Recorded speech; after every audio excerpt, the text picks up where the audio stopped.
మతం మార్చాల్సిన అవసరమే లేదండి. వినండి సార్, ఒక మాట వినండి సార్. వస్తు బాగుంటే ఎత్తుక్కుంటూ పోతారు. యధవ హలీం తినడానికి కార్లు వేసుకొని ఓల్డ్ సిటీలో హలీం బాగుంటుందని చెప్పి కుల మతాలకు అతీతంగా క్యూ కడతారు. ఎందుకంటే హలీం టేస్ట్ ఉంటుందని చెప్పి. అలాగే ఇస్లాం ధర్మంలో తీయదనం, ఇస్లాం ధర్మంలో సత్యం, అల్లా మీద నమ్మకం, అల్లానే సర్వ సృష్టికర్త అనే నమ్మే వాళ్లకు మేము పోయి మతం మారమని చెప్పాల్సిన అవసరం లేదు. వాళ్ళే ఎక్కడ మంచి ఉంటే అక్కడికి వస్తారు. మతం మార్చే కాన్సెప్ట్ లేదు అని అంటున్నారు. 101% లేదు. మరి మతం మారుస్తున్న వాళ్ళని మీరు అడ్డుకుంటారా, అడ్డుకోరా? మతం వాళ్ళు బలవంతంగా మారారా లేదా వాళ్ళు ఏదైతే అల్లా మీద పూర్తి నమ్మకంతో మారారా అనేది మనకు తెలియాలా. అల్లా మీద పూర్తి నమ్మకంతో మారిన వ్యక్తులు ఏదైతే ఉంటారో వాళ్ళకు మనం ఏం చెప్పాల్సిన అవసరం లేదు. ఒక మాట అండి, బలవంతంగా ఎవరైనా మారి ఉన్నారనుకోండి, వాడు బలవంతంగా మారిన తర్వాత వాడికి మళ్ళీ బలం వచ్చిన తర్వాత బయటికి వెళ్ళిపోతాడు, వాడు దాంట్లో ఉండడు. అంతే కదా? అంతే, 101%. స్వామి గారు పరమతాన్ని గౌరవిస్తాను అని అన్నారు. అలాగే మత మార్పిడి అనేది ఎట్టి పరిస్థితుల్లో జరగడానికి వీల్లేదు, ఇస్లాంలో అది లేదు అని మీరు క్లియర్గా బోధిస్తున్నారు. సిరాజ్ గారు చాలా స్పష్టంగా వేదికల మీద వేదాలను చదువుతూ మీ దేవుడు లేడు, బైబుల్ ప్రకారంగా మీకు యేసు ప్రభుల వారు యెహోవాలు దేవుడు కారు, మా ఒక్క దేవుడు మాత్రమే నిజ దేవుడు, మీరు మతం మారండి అని బహిరంగంగా బోధిస్తున్నాడు. దీనికి మీరు ఏమని సమాధానం ఇస్తారు? నా దేవుడు గొప్ప అని నేను చెప్పుకోవాల్సిందే, మీ దేవుళ్ళు గొప్పోళ్ళు అని చెప్పి మీరు చెప్పుకోవాల్సిందే, బైబిల్ ప్రకారం వాళ్ళ దేవుడు గొప్పోళ్ళు అని చెప్పి వాళ్ళు చెప్పుకోవాల్సిందే. అక్కడెక్కడ ప్రాబ్లం రాదు. నా దేవుడు గొప్ప, మీ దేవుడులో ఏదో లోపాలు ఉన్నాయని చెప్పినప్పుడే కాంట్రవర్సిటీ వస్తుంది. మీరు అద్దం చూసుకొని అబ్బా నేను చాలా అందంగా ఉన్నానని చెప్పి మీ వీపు మీద మీరు కొట్టుకుంటే ఎవరికి ఇబ్బంది లేదు. మీరు వచ్చేసి మీ కెమెరామ్యాన్కో లేదా బయట ఎవరికో పోయేసి నేను అందంగా ఉన్నాను, నువ్వు నీ ముఖం వంకరగా ఉందని చెప్పినప్పుడే కదా వాళ్ళ మీద తగుకు వచ్చేది. నా మతం గొప్పదే, అల్లా తప్ప ఆరాధించడానికి ఏగుడు ఎవరు లేరు. ముహమ్మద్ ప్రవక్త సల్లల్లాహు అలైహి వసల్లం చివరి ప్రవక్త. రైట్ సమీ గారు, ఎట్టి పరిస్థితుల్లో కూడా మతం మార్పిడి అనేది తప్పు, మతం అనేది మార్చరాదు అని అన్నారు, చాలా సంతోషం. కానీ సిరాజ్ గారు బహిరంగంగా మతాలు మారుస్తున్నారు అనేదే నా వాదన. సరే, ఇప్పుడు నేను అడగబోయే ప్రశ్న చాలా స్పష్టంగా అడుగుతున్నాను మిమ్మల్ని. మీరు పుట్టుకతో ఇస్లాంలో పుట్టారా లేదా మీరు కూడా హిందువు గుండి మతం మార్చుకున్నారా? సిరాజ్ గారు లాగానా లేదా మీరు పుట్టుకతోనే ఇస్లాంలో పుట్టారా? మా తాత ముత్తాతల కాలం నుంచి మేము ముస్లిమ్స్ అండి. ఓకే, పుట్టుకతోనే ముస్లిం. ఈరోజు సిగ్నేచర్ స్టూడియోకి ఏ ఉద్దేశం మీద వచ్చారు మీరు? సిగ్నేచర్ స్టూడియోకి ఏ విధంగా వచ్చానంటే ఏ ఉద్దేశంతో వచ్చారు? అదేనండి, మీ ఇంటర్వ్యూ చూసినాను. మీ ఇంటర్వ్యూలో ఎవరెవరిది మీరు ఎవరితో కాంట్రవర్సిటీ మాట్లాడించారో సిరాజ్తో నేను అతనితో మీరు మాట్లాడించారు. ఈ పాయింట్ కూడా మీరు నోట్ చేసి పెట్టుకోండి. సిరాజ్తో నేను మాట్లాడించానన్నారు. నాది ప్రశ్న, మీది మీరు మాట మార్చబాకండి.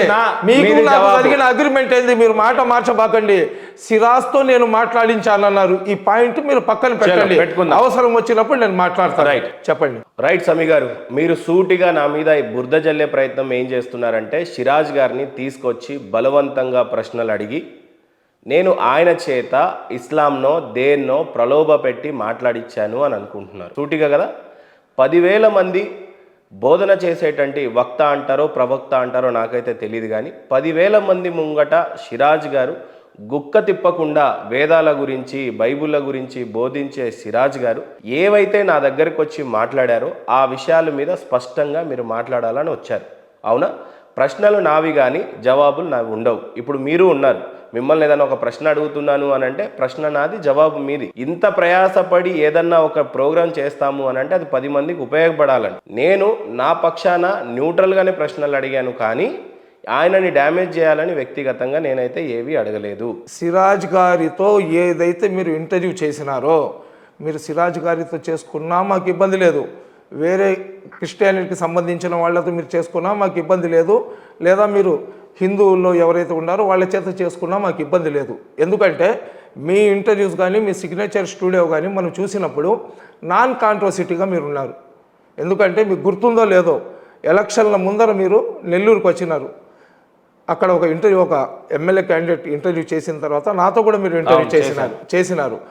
ఆ రోజు ఆ పరిచయమే. దాని తర్వాత ఎప్పుడైనా ఎక్కడైనా మనం వాట్సాప్లో హలో హాయ్ పెట్టుకునేవాళ్ళం. అంతకు మించి మీకు నాకు ఎటువంటి సంబంధం లేదు. కానీ మనం మెసేజెస్లో అయితే హెల్తీ మెసేజ్లు మనం పెట్టుకునేవాళ్ళం. ఒక మంచి ఆలోచన ఉండి హైదరాబాద్ లాంటి ప్రాంతంలో ఉన్న ఒక హిందూ సోదరుడు ఇంత సౌమ్యుడుగా ఉంటాడా అనే విధంగా మీకు మా గుండెలో ఒక స్థానం ఉండింది.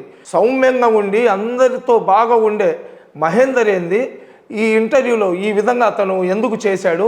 అతను సబ్జెక్ట్ తెలియక చేశాడా, లేదా మహేందర్ ఏదైనా డబ్బులు ఇచ్చి చేయించుకున్నాడా, లేదా మొత్తం 25 సంవత్సరాల నుంచి నేను ధార్మికంగా మొత్తం నేను వడబోసేసి ఉన్నాను, నేను ఖురాన్లు, బైబిళ్ళు, అదేవిధంగా ఉపనిషత్తులు, ఎదుర్వేగాలు అవి ఎందేందో చెప్పేసి ఇవన్నీ కూడా నేను వడబోసేసి ఉన్నాను, నాకన్నా పెద్ద మేధావి లేదని చెప్పుకునే వ్యక్తి చేత ఒక కామన్ ముస్లిం పర్సన్ ఉంటాడు కదా, ఆ ఫండమెంటల్ ఏదైతే ఉంటాయో బేసిక్ ఫండమెంటల్స్ ఉంటాయి కదా, అది కూడా తెలియని వ్యక్తిలాగా అతను మాట్లాడినాడంటే అతను మతిస్థిమితమైన కోల్పోయి ఉండాలా, లేదా మీరు ఏదైనా అతని మీద మీకు తెలిసిన ఈ నల్ల విద్య జాదుటోణ అంటారు కదా అదైనా చేయించి ఉండాలా, లేదా మీరు ఏదైనా అతనికి లాలూచి పెట్టి ఉండాలా. అసలు మొట్టమొదటిసారి సిరాజ్ గారు చేసిన బిగ్ కాంట్రవర్సీ ఏంటంటే సున్నతి అనేది మీ దాంట్లో చాలా ప్రాధాన్యత సంతరించుకున్నటువంటి విషయం. అది చేసుకుంటేనే మొట్టమొదటి ప్రయారిటీ కింద తీసుకొని ఆ తర్వాత నిబంధనలు నియమాలు వర్తిస్తాయి అని అంటారు. అట్లాంటిది అది పెద్ద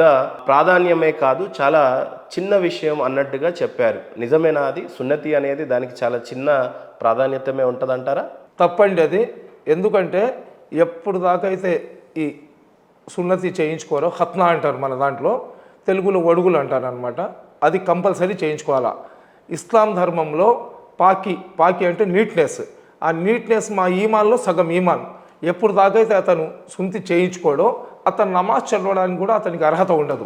ఇప్పుడు మసీద్లలో హిందూ సోదరులను తీసుకొని వెళ్తే వాళ్ళు వస్తారు, ఆడ కూర్చుంటారు, వెళ్ళిపోతారు. కానీ అక్కడ మసీద్లో హిందూ సోదరులు వస్తే వాళ్ళ తల మీద టోపీ పెడితే వాళ్ళు ముస్లింలు కారు, లేదా మేము దేవస్థానానికి పోయి బొట్టు పెట్టుకొని లేదా మేము ప్రసాదం తింటే మేము హిందువులం కాము. కానీ ఇద్దరి మనసులు కలుస్తాయి, ఒక మంచి అట్మాస్ఫియర్ కనబడుతుంది. కాబట్టి మనం హిందూ సోదరులు పిలిచిన దగ్గర మనం వెళ్తాము, అలాగే మా హిందూ సోదరులు కూడా మా మసీద్లకు దర్గాలకు మేము పిలిస్తే వాళ్ళు వస్తుంటారు. కానీ సిద్ధాంతపరంగా ధార్మికంగా ఇస్లాం ధర్మంలో ఏదైతే బేసిక్ ఫండమెంటల్స్ ఉంటాయో వాటిలో ఖత్నా అనేది చాలా ఇది సున్నతే రసూల్ అంటారు. అది చేయించుకుంటేనే అతను ఇస్లాంలో అతను వచ్చినట్టు.